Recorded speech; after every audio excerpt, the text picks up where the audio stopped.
2025 में अगर आप एमसीए करना चाहते हो तो कॉलेज डिसाइड करने से पहले 5 चीजें आपको ध्यान में रखनी।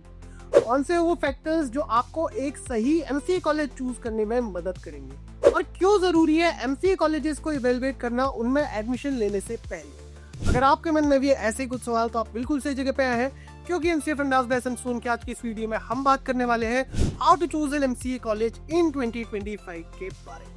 हेलो एवरीवन, मैं हूं आपका होस्ट कौशल और मैं आपको बेस्ट गाइड करने वाला हूं आपके सभी MCA course related queries.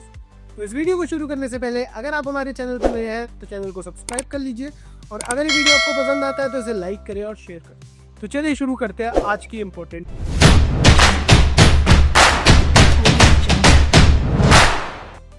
To get free career counseling, check the link in description box and pin the comment below.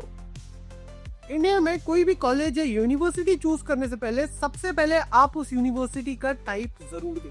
India में कॉलेजेस जनरली 3 टाइप के होते हैं, मेजरली 3 टाइप के आपको एजुकेशनल इंस्टीट्यूशंस देखने को मिल जाते हैं। पहले जो होता है वो होता है गवर्नमेंट इंस्टीट्यूशंस जो टोटली गवर्नमेंट के द्वारा रन किए जाते हैं। दूसरे होते हैं आपके प्राइवेट इंस्टीट्यूशंस, तीसरे होते हैं आपके अफिलिएटेड इंस्टीट्यूशंस।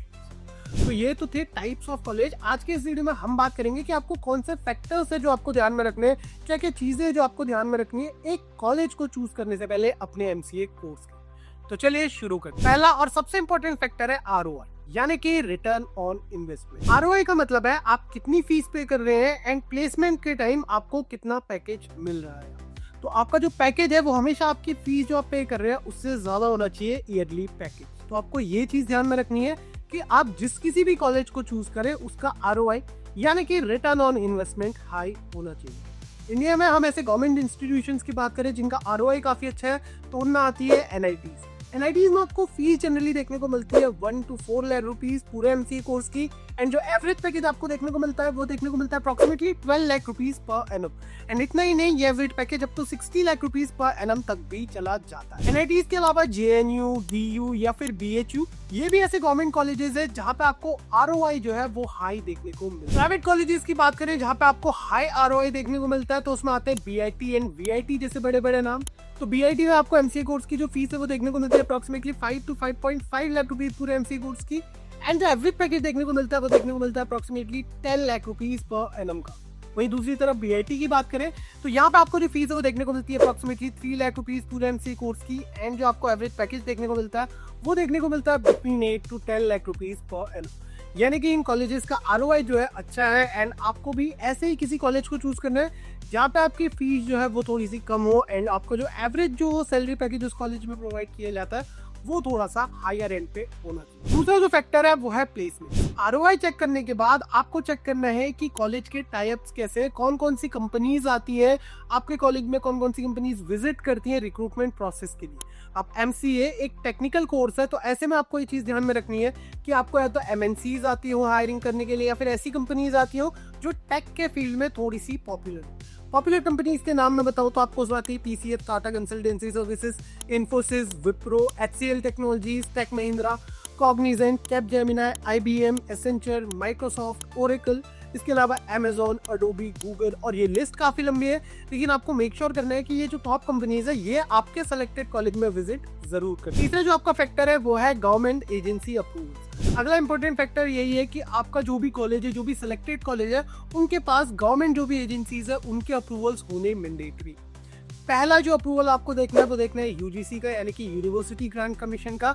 आपको चेक करना है कि आपका जो कॉलेज है वो यूजीसी अप्रूव्ड है या नहीं। दूसरी जो गवर्नमेंट एजेंसी है तो है एआईसीटीई यानी कि all India council of technical education. MCA एक टेक्निकल कोर्स है तो ये मैंडेटरी है कि आपका जो भी कॉलेज है, जो भी सिलेक्टेड कॉलेज है वो एक एआईसीटीई अप्रूव्ड। एंड तीसरी जो गवर्नमेंट एजेंसी है वो है डीईबी यानी कि डिस्टेंस एजुकेशन ब्यूरो। तो अगर आप डिस्टेंस से एमसीए करना चाहते हैं 2025 में तो मेक श्योर कि आपका जो सिलेक्टेड कॉलेज है वो डीईबी अप्रूव कॉलेज होना चाहिए। इसके बाद बारी आती है अगले फैक्टर की एंड अगला जो फैक्टर है वो है ranking and recognition. MCA college select करते वक्त आपको जो रैंकिंग है या फिर जो रिकॉग्निशन है इनको भी ध्यान में रखना चाहिए, क्योंकि ये जो रैंकिंग्स और रिकॉग्निशंस होते हैं ये किसी भी एजुकेशनल इंस्टीट्यूट या फिर आपकी यूनिवर्सिटी या कॉलेज की एजुकेशन एंड आपकी प्लेसमेंट्स को हाईलाइट करते हैं। मेजरली दो अलग अलग टाइप की रैंकिंग्स आपको इंडिया में देखने को मिलती है। पहली जो सबसे इंपॉर्टेंट रैंकिंग्स है वो है NIRF, यानी कि नेशनल इंस्टीट्यूशनल रैंकिंग फ्रेमवर्क, जो इंडिया के जितने भी कॉलेजेस हैं उन सबको रैंकिंग देते हैं एंड उनकी जो लिस्ट है उसमें नाम आना यानी कि आपका कॉलेज एक अच्छा कॉलेज है। दूसरी जो है वो है आपकी NAAC, यानी कि आपकी national assessment and accreditation council. ये जरूर होना चाहिए कि आप जिस भी कॉलेज से MCA कर रहे हो उसके पास NAAC एक्रेडिटेशन जरूर होनी चाहिए। NAAC A++ को वैसे सबसे अच्छा माना जाता है, लेकिन आप ये ट्राई करिएगा कि आपका सिलेक्टेड कॉलेज जरूर NAAC एक्रेडिटेड होना चाहिए। एंड लास्टली जो पांचवा सबसे इंपॉर्टेंट फैक्टर है वो है आपका फैकल्टी, इंफ्रास्ट्रक्चर एंड एलुमनी। अब आपको ये चीज देखनी है कि MCA एक टेक्निकल कोर्स है, तो आपका जो कॉलेज है वहाँ पे आपका जो कंप्यूटर लैब्स है वो अच्छे होनी चाहिए, अपडेटेड सिस्टम्स होनी चाहिए, आपके इंटरनेट की जो स्पीड है वो अच्छी होनी चाहिए, क्योंकि MCA एक प्रैक्टिकल कोर्स है एंड आपको इन सब चीज़ की ज़रूरत जरूर पड़े। साथ ही साथ प्रोफेसर्स और फैकल्टी मेंबर्स की क्वालिफिकेशन एंड टीचिंग मेथोडोलॉजी को भी आप इवेलुएट कर सकते हैं। आप किसी भी यूनिवर्सिटी की ऑफिशियल वेबसाइट पे जाकर अपनी फैकल्टीज और अपना सिलेबस चेक कर सकते हैं। एंड तीसरी सबसे इंपॉर्टेंट चीज़ है वो है एलुमनाई नेटवर्क। वो देखना भी एक बहुत ज़रूरी फैक्टर है, क्योंकि आपको पता होना चाहिए कि किसी भी पर्टिकुलर कॉलेज के जो ग्रेजुएट्स हैं वो फ्यूचर में क्या कर रहे हैं या फिर वो अपने करियर को कैसे आगे लेकर जा रहे हैं। तो ये थी सारी information related to how to choose an MCA college in 2025। I hope आपको आज का ये वीडियो पसंद आया होगा। अगर आपको ये वीडियो पसंद आए तो इसे लाइक करें और शेयर करें अपने दोस्तों के साथ। अगर आपको MCA कोर्स से रिलेटेड कोई भी डाउट है तो प्लीज हमारे कमेंट सेक्शन में बताइए। So thank you so much for being here today. मिलते हैं आपसे अगली वीडियो में, तब तक के लिए stay tuned to MCA fundas by सनस्टोर।